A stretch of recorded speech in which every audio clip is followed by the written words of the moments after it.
savons que il y a deux formes de sanctuaires, pardon. Celui du Mishkan, qui était dans le désert, et lorsque le Ham Israël, le peuple s'est rentré en Eretz Israël, il y a eu le premier temple et le deuxième temple.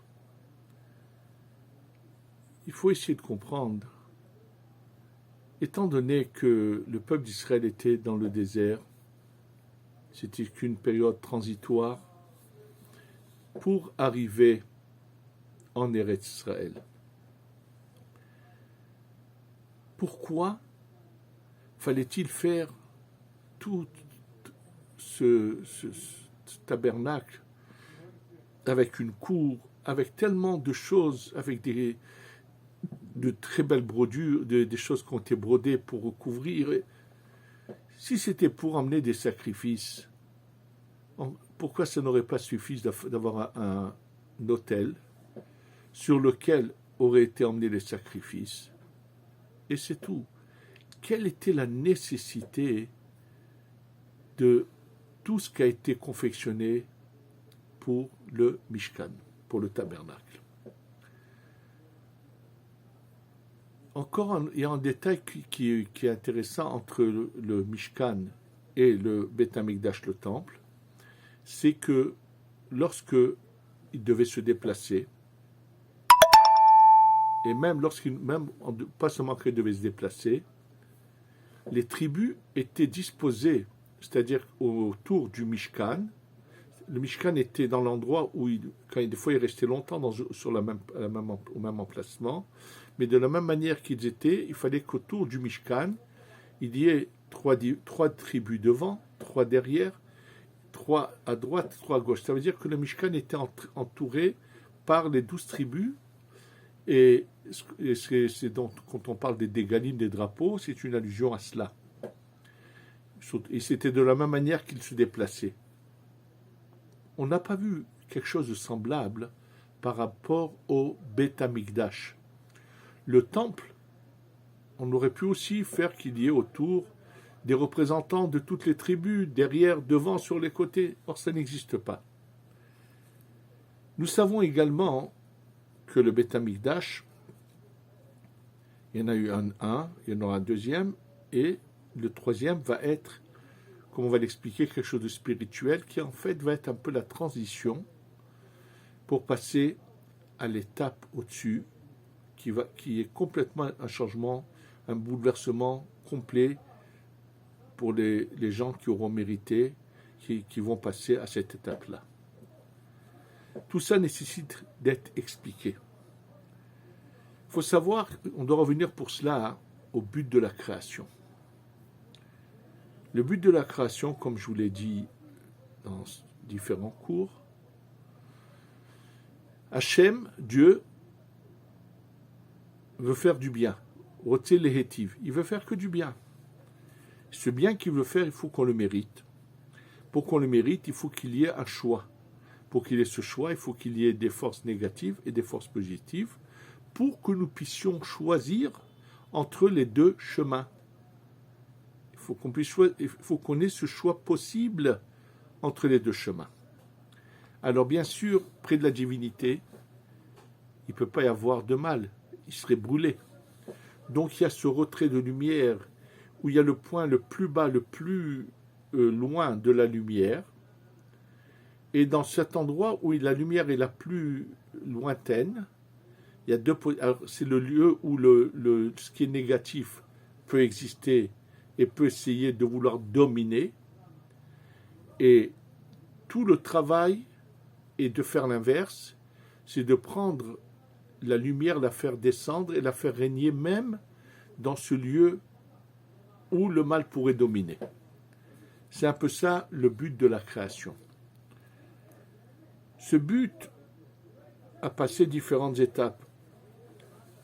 Adam Arishon se trouve au Gan Eden, comme je vous l'ai déjà dit, que c'est grâce au mérite de ce qu'il a fait dans ce monde qu'on appelle le monde du Tohu, très bien, mais ça ne s'arrête pas là, il faut continuer.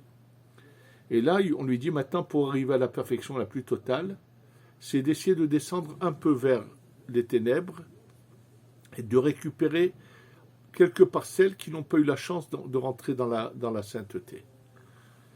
Il va descendre, lui pense qu'il peut aller même beaucoup plus bas et réussir, il ne réussit pas. Et qu'est-ce qui se passe? Il donne de nouveau, et au contraire, par son erreur, il amplifie la force de ce qui est négatif, qui veut régner et repousser la lumière divine. Et ça va malheureusement ça va se passer comme ça pendant plusieurs générations. Et ce qu'a voulu faire Adam Arishon, le premier homme, ne réussit pas, c'est l'inverse. Donc il revient en Gilgoul, en réincarnation chez Avraham, Yitzhak et Yaakov, comme je vous l'ai déjà dit dans d'autres cours. Et là va commencer, on va reprendre à zéro et on va essayer d'arriver au but de la création. Après la sortie d'Égypte, va commencer ce règne de la lumière va commencer à avoir lieu, à descendre vers le bas. Ce qu'il faut savoir, c'est que ça doit aller par étapes. Alors pour comprendre l'image de ces étapes-là, il faut savoir que dans la Kabbalah, tout se départage en 3 niveaux. Je vais prendre le corps de l'homme. Il y a la partie inférieure du corps, qui sont les 2 jambes et la partie inférieure du buste, attachée aux 2 jambes avec le sexe d'homme ou de femme.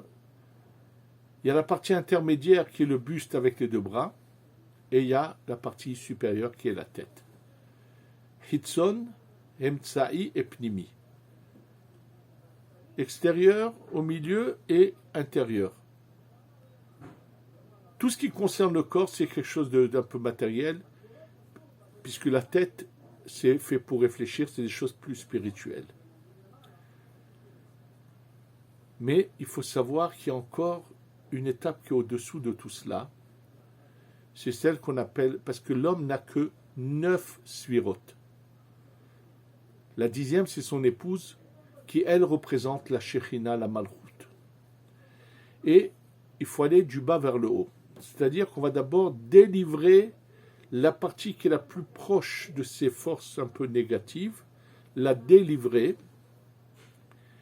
Et une fois qu'on l'aura délivrée, cette partie-là, alors on passera à l'étape d'après.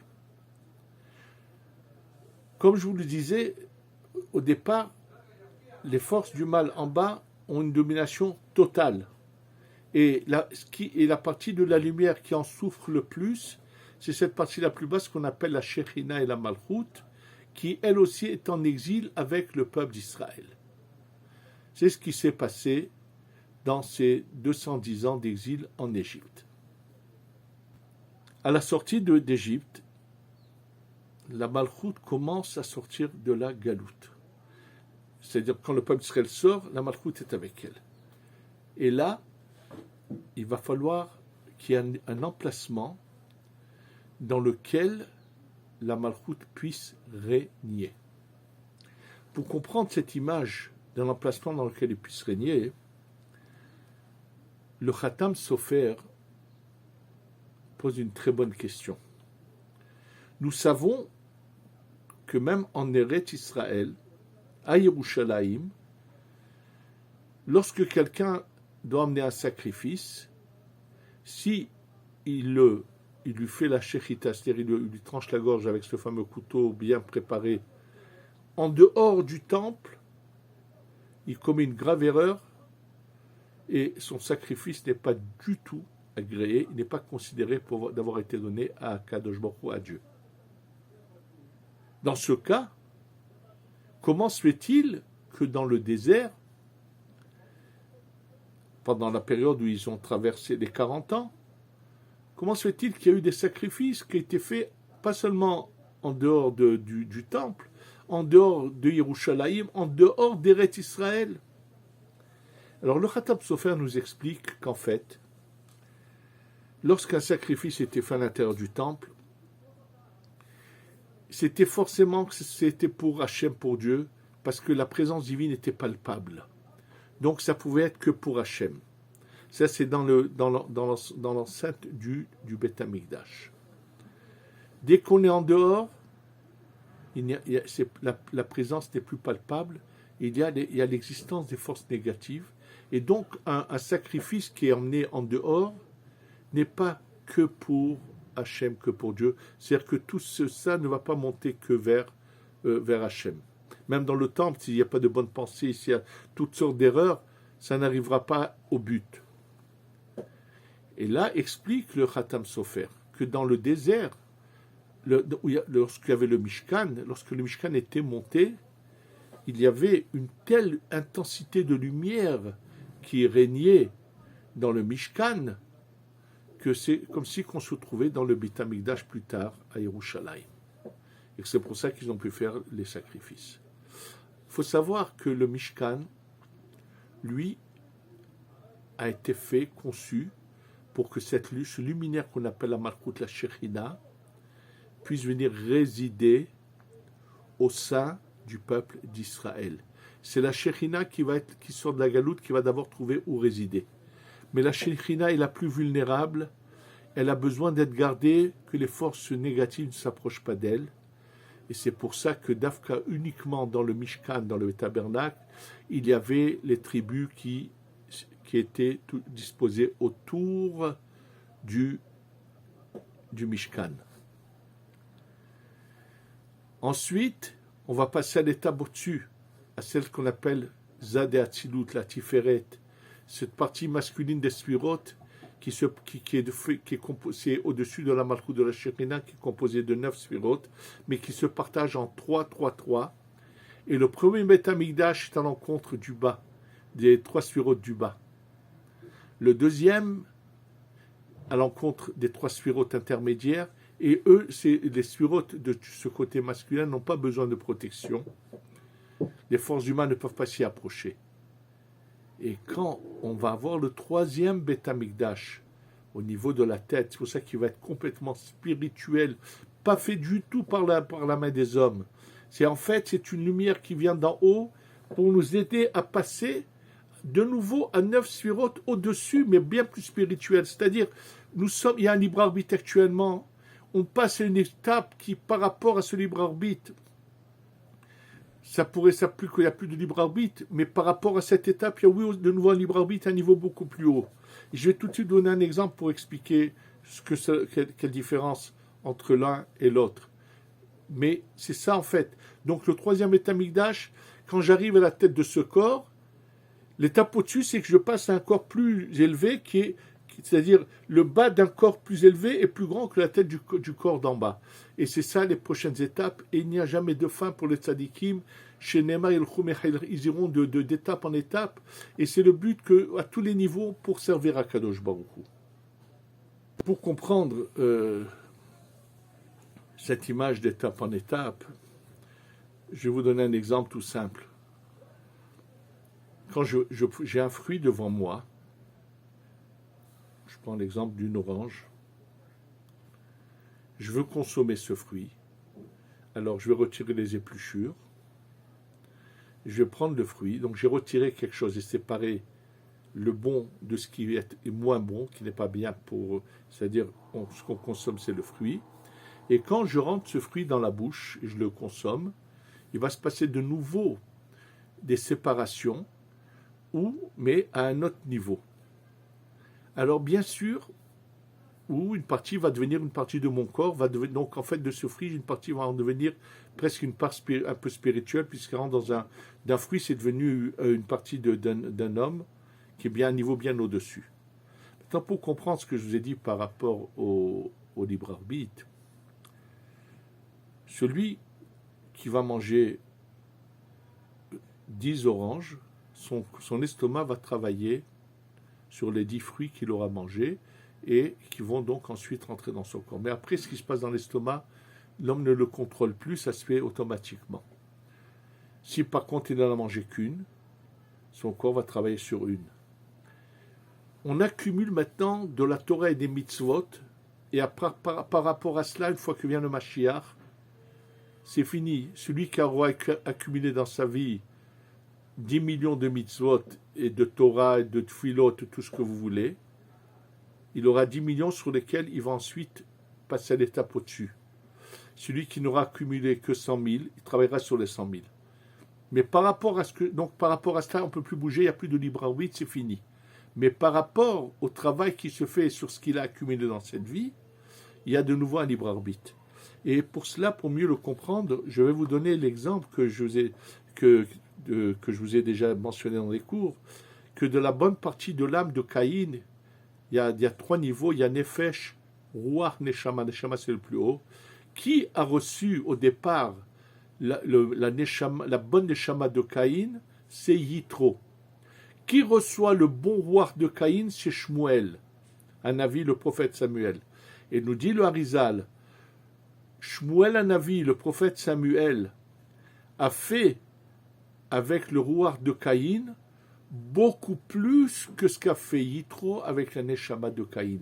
Donc, ce n'est pas seulement le potentiel qu'on a, c'est comment on l'utilise. Donc, quand on passera à l'étape au-dessus, il y aura de nouveau un libre arbitre à ce niveau-là, et chacun, en fonction de ce qu'il fera, ce n'est pas seulement ce qu'il aura accumulé dans cette vie avant qu'on passe à l'étape au-dessus, mais c'est ce qu'il fera. Et ça nous donne juste une image de ce qu'était donc le Mishkan dans le désert, qui représentait que la lumière de la Malchout est descendue régner. Ensuite, à un niveau plus élevé, c'était le premier Beth Amikdash qui a fait régner une lumière plus intense. Malheureusement, il y a eu un passage à vide entre l'un et l'autre. Ensuite, le deuxième Beth Amikdash. Et là, il y a un passage à vide, mais finalement, on va arriver à beaucoup plus haut. Et on va arriver au troisième Beth Amikdash qui représente la tête, la spiritualité. C'est pour ça qu'il est entièrement fait par les mains d'Hachem, puisqu'il est en fait la partie supérieure du niveau auquel nous devons arriver, qui va nous aider à passer au niveau au-dessus. Et que c'est ça qu'on attend dans la Géoula, dans la délivrance, avec l'avenue du Mashiach, qui va être le tremplin pour passer à ce 7e millénaire, où on sort du temps, de l'espace, où on passe tout à fait à autre chose de beaucoup plus spirituel pour ceux qui auront mérité. Ceux qui n'auront pas mérité, qu'est-ce qui adviendra d'eux? Dans d'autres cours, qui est l'âge de l'univers, j'en parle en long et en large, vous pourrez le voir là-bas. Mais en tous les cas, que dans ce mois de Hadar, qui est la réjouissance qu'Hachem, on va se préparer pour que Be'ezrat Hashem, nous ayons bientôt le 3e Beth Amikdash, et que peut-être cette année on aura la chance d'emmener l'agneau pascal, et qu'on pourra commencer à passer à l'étape au-dessus. Face à Hachem, que nous voyons très vite, et que la souffrance du peuple d'Israël s'arrête, et qu'on ait la Géoula Shlema. Amen, ve Amen.